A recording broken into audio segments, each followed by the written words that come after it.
Kabhi Haan, Kabhi Na. I'm not referring to that iconic 90s film. I'm referring to what has happened in the world of cricket in the last 2 hours. If you don't know what's happened, we are here at Cricbuzz Live. I'm Saiyami Kher. I have got Rohan and Murali Kartik with me. We will be giving you all the updates because Rohan, Kartik, who went, worked out. Rohan had a very hectic workout. Kartik had a nice lunch. So we came in early not knowing whether there's going to be a game or no game, guys. But it was, the movie was Kabhi Haan, Kabhi Na. This is Kabhi Na, Kabhi Haan. Correct. This is Kabhi Na, Kabhi Haan. They first no, now yes.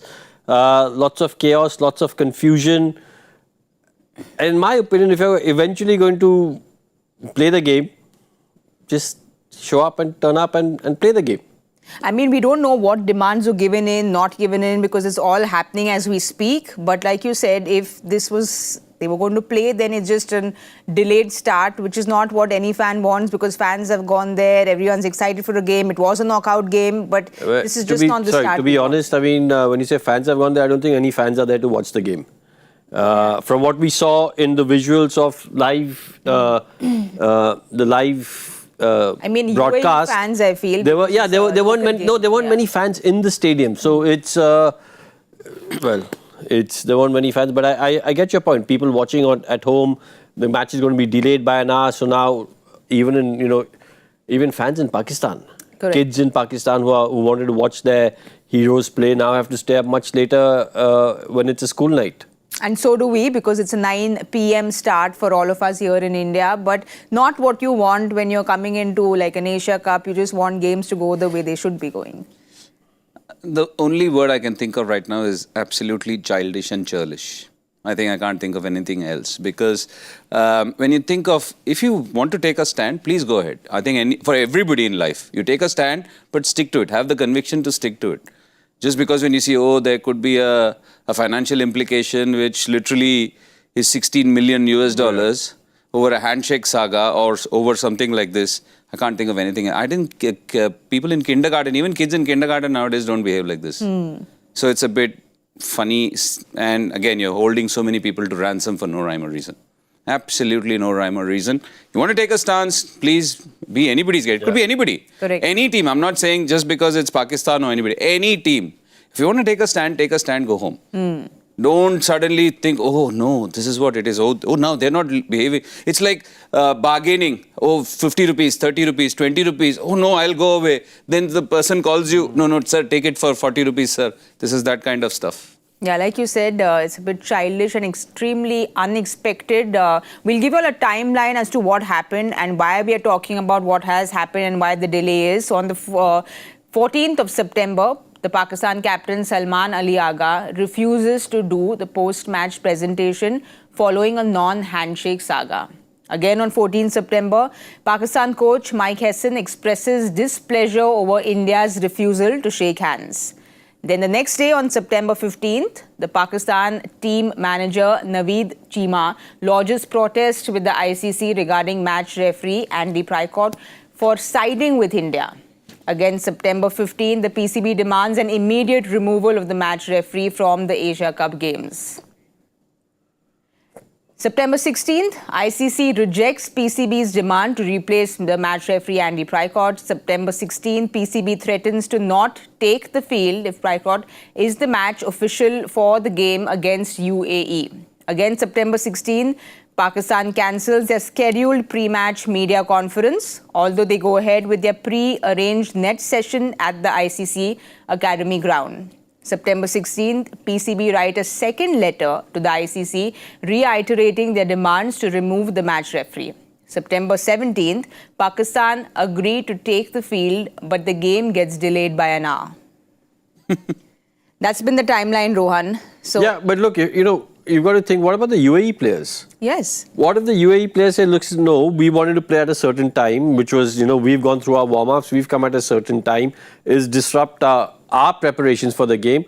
Why isn't anyone thinking about what the UAE players want to do? Why don't the UAE players and the UAE team have a say in this? They should also go and say... No, yeah, I mean, are you trying to tell me that, in a team like this, like you said, if they don't say, like, oh, listen... the way that things would have stood, UAE would have qualified. Correct. So if anything, UAE should be lodging a protest saying, look, it's disrupt. The game was supposed to start at 7. Yeah. The game was supposed to start at a certain time. It's been delayed by an hour. And that's disrupt our preparations. And that's not fair on us. You are giving in to the... Now you are siding with Pakistan. Yeah. How can you allow them 1 hour? Because now you are siding with Pakistan. The game was supposed to be at this time. They should be forfeiting the game. It's like that's how it used to happen, no? In all the other places. Walk over. But have you all ever experienced anything like this? It was a handshake in sport. There is a lot of passion. There's a lot of fights that happen. But something like this where you want to forfeit a match in an Asia Cup for a handshake. Can you all remember anything like this happening ever before? No. I mean, it's look, the way I see it is, Pakistan are clearly aggrieved about something, but there are different ways to go about it.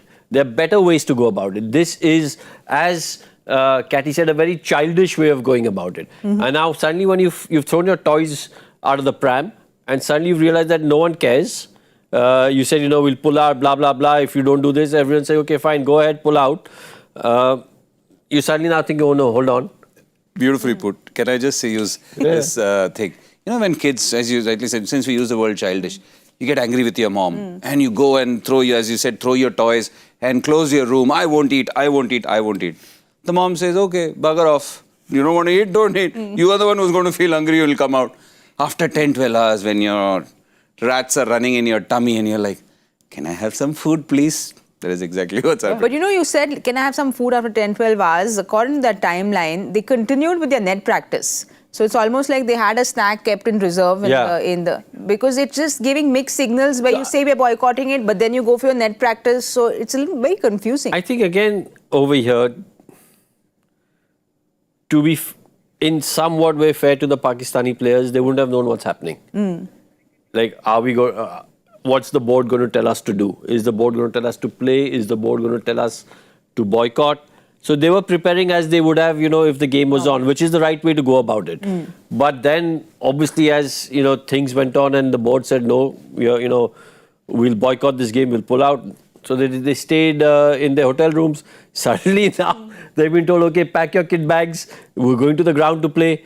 So it's even, it's just crazy scenes. Yes, because even for the players, the way they've lost to India, forget what's happening off the ground. On the ground, there's a lot that needs to be worked on. So this kind of chaos and confusion is not what the Pakistani players need. Yeah, absolutely. I think you have to concentrate.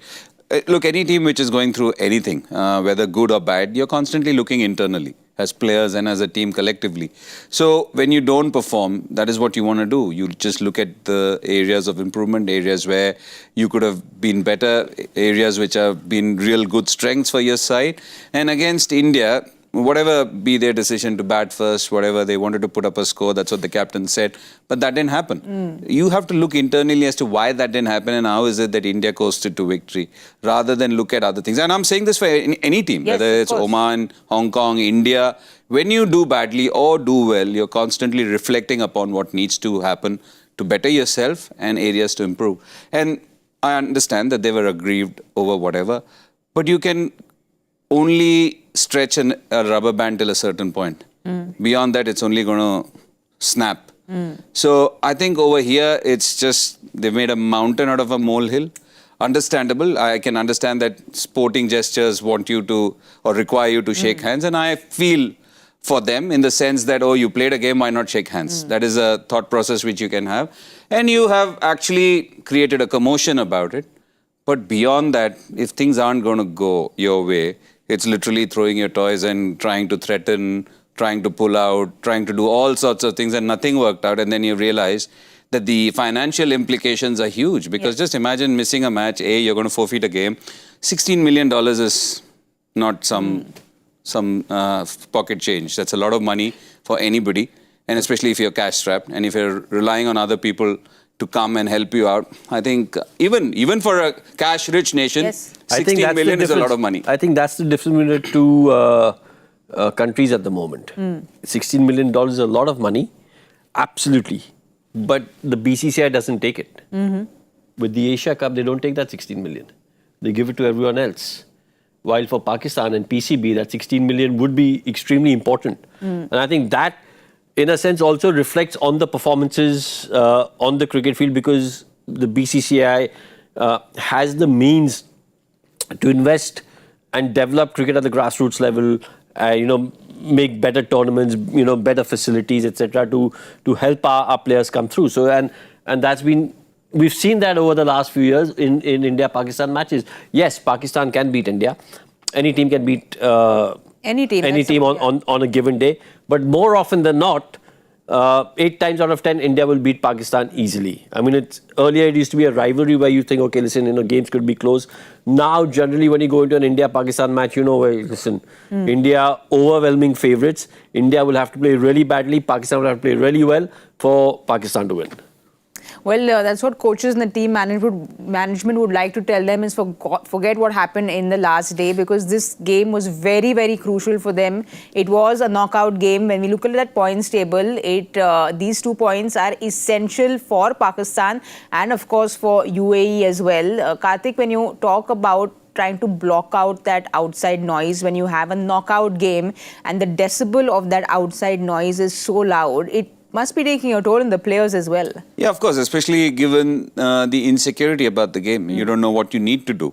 Yes, as players, you are gearing up for the game. There's a part of you which tells you that come what may, I need to be prepared for the game. Not forget about, just think that I'm going to play the game rather than anything else. But in spite of that, with whatever is happening around you, around the team, whether it's UAE or Pakistan or any other side, which is in a situation like that, you're constantly thinking, is the game going to happen? Yeah, it definitely takes the focus a bit out of what needs to happen. And also, when you just look at the two sides, look, if you had a game, and as Rohan said, if you're talking about India-Pakistan encounter, you talk about a Pakistan-UAE encounter. Given whatever, Pakistan are the overwhelming favourites. You can push them. Obviously, they have all come to play cricket and they've all very talented cricketers everywhere. And given the inexperience of UAE or given the strength of Pakistan, UAE is going to push Pakistan the odd few times. But are they going to win the game? Maybe not. That's why if I was UAE, I'd just lodge a protest and say, I want my 2 points. No, but considering and hoping that this game happens, because the last 2 hours, there have been so many U-turns that we've seen. We didn't know which way it was going, but hoping this game goes through. And in case UAE beats Pakistan, who do you think will take the blame? Will it be the outside noise? Will it be what's happened? And which will be the bigger story? Will it be... I'll give you an example. Just a couple of weeks ago, Manchester United lost to Grimsby in the Carabao Cup. And the manager got a lot of flack for it, the Manchester United manager. My point there being was, if either one of us had managed Manchester United that day against Grimsby, they should have still won. Because the players are so much better than the Grimsby Town players. Same with Pakistan and UAE. The players are so much better, the Pakistani players are so much better than the UAE players that, yes, there has been a disruption into what your routine would be going into your game. But this is a disruption caused by you guys. It's not caused by anything else. So go out there now. Right? Yeah, and yes, but you know what? When you're part of the team, you're always hearing murmurs about what might happen, what might not happen, what's going on. So look, you should still have enough ability to beat UAE. But if UAE manages to pull off this miracle and what a story that'll be. It will be one game that we won't forget at all, and one day we won't forget at all. But which will be the bigger story? Darts will be flying. Yes. Who to blame? Who to blame will be the big question. No, but look, it's a story nonetheless. Yes. Big stories both sides. The fact that Pakistan got beaten and there was so much drama surrounding them and they got evicted. And the second thing is UAE, who coming off a strong performance, and given whatever happened with their game and with the opposition, they took advantage of it. So it's a big moment nonetheless. Yes. And also for UAE, with the coach that they have in Dalchand Rajput, he's seen pressure. He's been around for very long. So obviously, this is very different kind of pressure which no one has faced. But he would want to tell the team to just stay calm and go out because the pressure is clearly on Pakistan.